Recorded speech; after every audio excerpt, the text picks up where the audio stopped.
find these freshly found ruins in southern Sudan, which are less than 1 kilometer away from the Nubian site of Kerma. Quite interesting.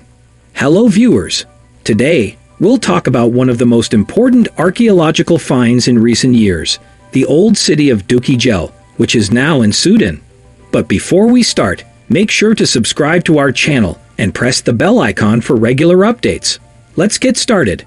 They date back 4,000 years, making them one of the oldest historical sites in Africa, and they feature an intricate architecture that has never been seen before. Today, they are considered to be one of the most important historical sites in Africa.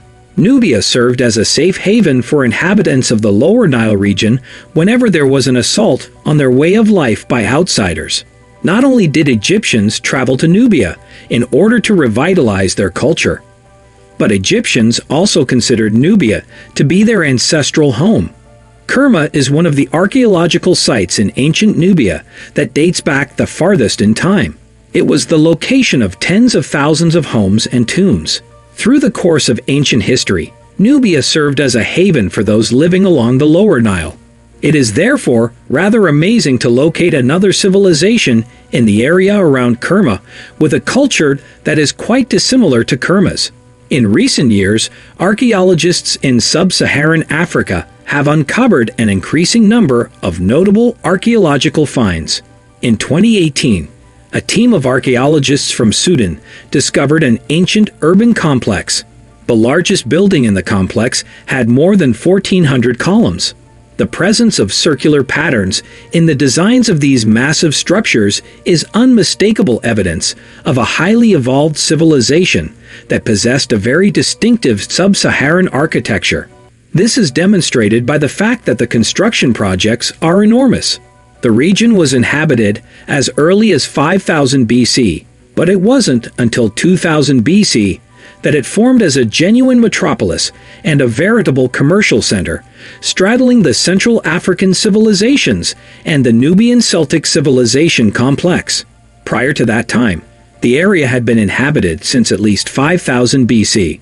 According to the findings of archaeologist Charles Bonnet, who was a member of the team that excavated the site, urban centers began to grow around the year 2000 BC. By 1450 BC, Dukigel had developed into an important military and commercial hub, and the Nubio-Kemetic civilization complex, which was located to Dukigel's north, had begun to expand its level of incursion.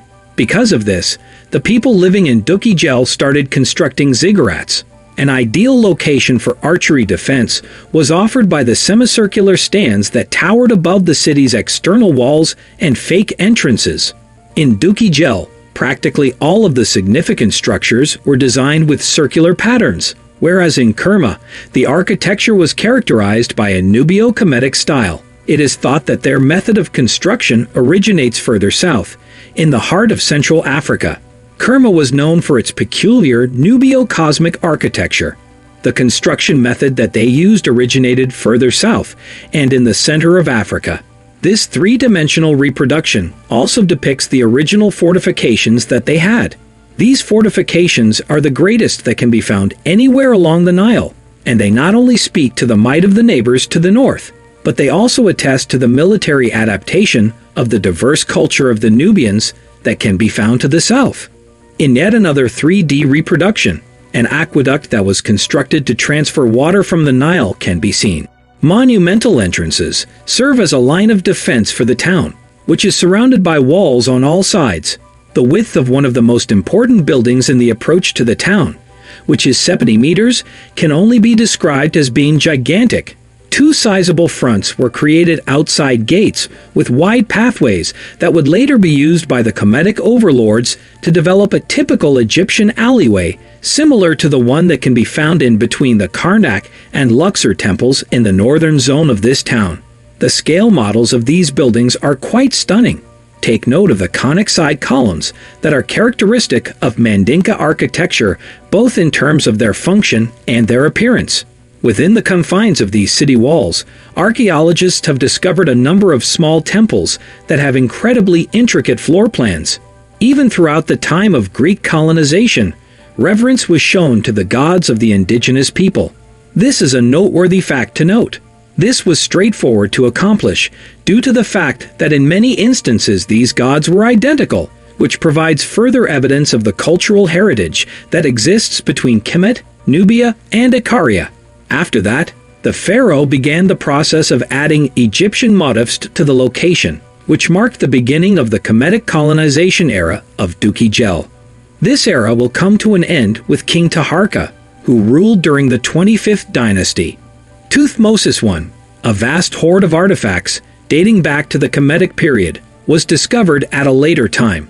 In this particular instance, the name Thutmose IV can be seen on the relics, and the reconstruction of the town exposes this information. During the time of the Amarna civilization, the city of Kemet was being colonized, and archaeologists have discovered a variety of markings that indicate its impact. This practice was carried all the way up until the 25th dynasty, when King Taharqa revived the distinctive circular architecture by employing round motifs and round columns. In addition, the Nubian king Taharqa was responsible for the construction of a number of temples located all over the Sudan. It's interesting to note that all of these temples share the same layout for their interiors. The importance of the place, as well as its distinctive architecture, was maintained even well into the Meroitic era, while it continued to develop. This is a significant discovery that demonstrates the genuine inventiveness and technological prowess of the Central African civilizations. These are the same civilizations that migrated north several millennia ago and established what is today known as Egypt because of the naming of its kings. At this juncture, two civilizations begin to develop in opposite directions, leading to the split of a population with the same ancestry into two powerful kingdoms. Dukhi-Gel indicates that a culture in Central Africa already possessed significant technological and social development long into the Bronze Age. This development was inherited in numerous forms by the various succeeding civilizations in Black Africa. Gel's research suggests that this development was passed down from generation to generation. That's it for today. What do you think about this discovery? Tell us in the comments section. Thank you for watching. And don't forget to subscribe to our channel. Don't forget to share and press the bell icon for more regular updates.